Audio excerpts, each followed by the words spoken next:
আসসালামু আলাইকুম বন্ধুরা, লেখা বিষয়ক চ্যানেলে আপনাদের সবাইকে স্বাগতম। বন্ধুদের মধ্য থেকে ভিডিওর কমেন্টে একজন প্রশ্ন করেছিলেন যে আমরা কিভাবে বাংলা হাতের লেখা সুন্দর করতে পারি।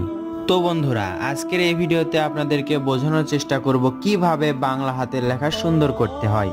আপনি যদি বাংলা হাতের লেখা সুন্দর করতে চান তাহলে এই ভিডিওটি আপনার উপকারে আসবে ইনশাআল্লাহ।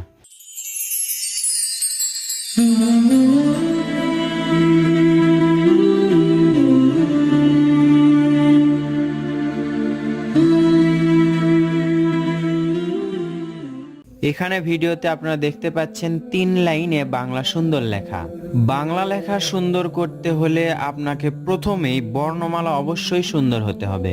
এরপরও যদি চান আপনি যে আমার যে রকম লেখা আছে বা যে রকম আমি অক্ষরগুলো লিখতে পারি তার উপরেই আমি সুন্দর করে লিখব, যদি আপনি এরকমটাই ভাবেন তারপরেও আপনি হাতের লেখা সুন্দর করতে পারবেন। এজন্য লেখার সময় আপনাকে কয়েকটি বিষয় খেয়াল রাখতে হবে। প্রথমে যেটা খেয়াল রাখবেন সেটা হচ্ছে বাংলা লেখা সুন্দর করতে চাইলে আপনাকে অবশ্যই মাত্রাগুলো সোজা হতে হবে। লেখা যদি সোজা না হয় তাহলে আপনার কখনোই লেখা দেখতে সুন্দর লাগবে না। একটি শব্দ লেখার পর নির্দিষ্ট পরিমাণে ফাঁকা দিতে হবে। এই নির্দিষ্ট পরিমাণটা কতটুকু, এখানে যদি আমরা ক লিখি তাহলে সেই ক অক্ষর পরিমাণ ফাঁকা দিতে হবে। শব্দ থেকে শব্দের দূরত্ব সমান হতে হবে।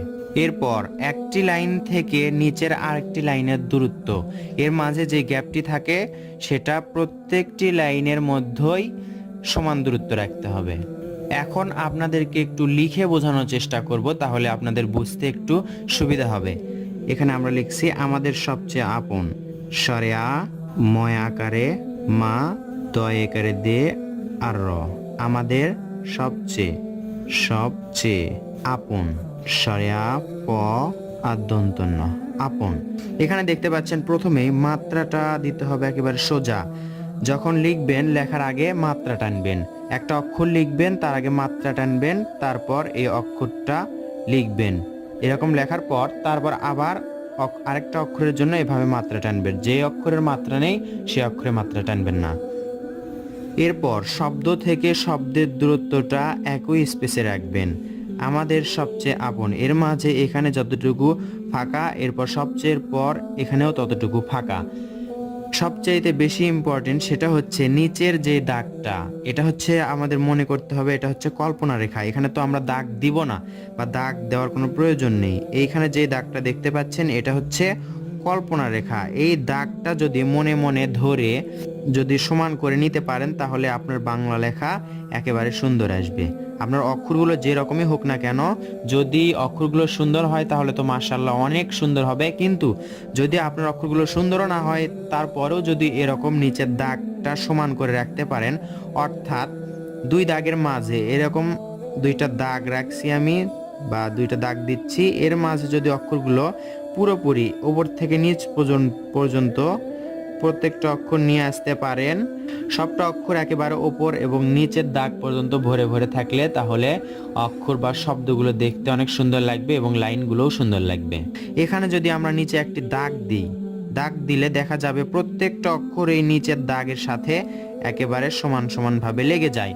যদি এরকম হতো অক্ষরগুলো এক একটা নিচের দিকে বড় হয়ে আসতো, মানে এক একটা অক্ষর যদি ছোট বড় হতো তাহলে অক্ষরগুলো দেখতে খারাপ লাগতো বা শব্দগুলো সুন্দর সঠিক বিন্যাস হতো না।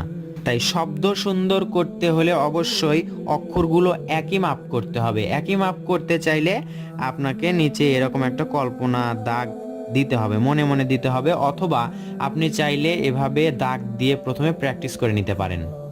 দাগের মাপগুলো যদি বুঝতে না পারেন তাহলে আপনারা বা বাংলা খাতায় কিছুদিন প্র্যাকটিস করতে পারেন। আমাদের এখানে দেখতে পাচ্ছেন আমরা যদি এত বড় করে লিখি তাহলে অক্ষরগুলো অনেক বড় হয়ে যাবে।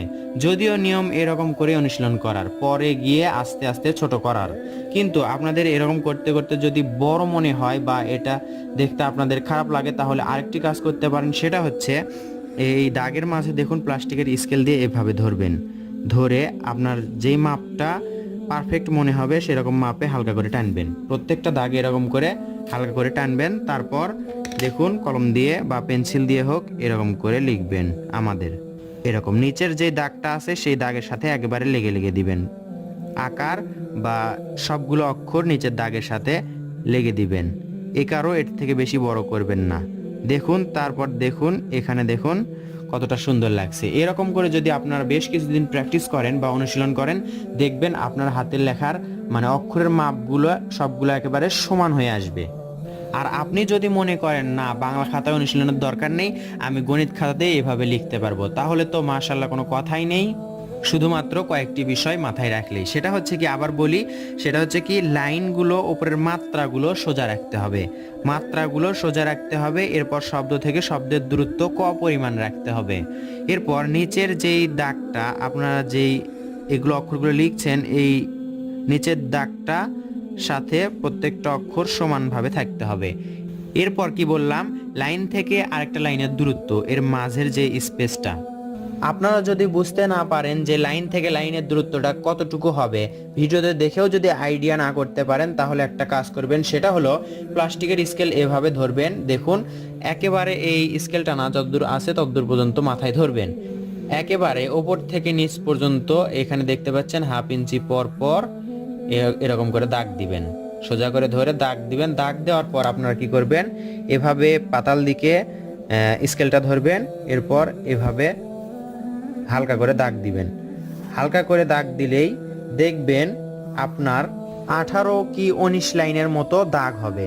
এই 18-19 লাইনের দাগের মধ্যে যদি আপনি লেখা অনুশীলন করেন, তাহলে দেখবেন 15 থেকে 18 লাইনের মধ্যেই আপনার লাইনগুলো থাকছে।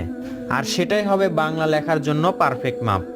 তো বন্ধুরা, আশা করি এই ভিডিওর মাধ্যমে আপনাদেরকে কিছুটা হলেও বোঝাতে পেরেছি যে কিভাবে হাতের লেখা, বাংলা হাতের লেখা সুন্দর এবং সোজা করতে হয়।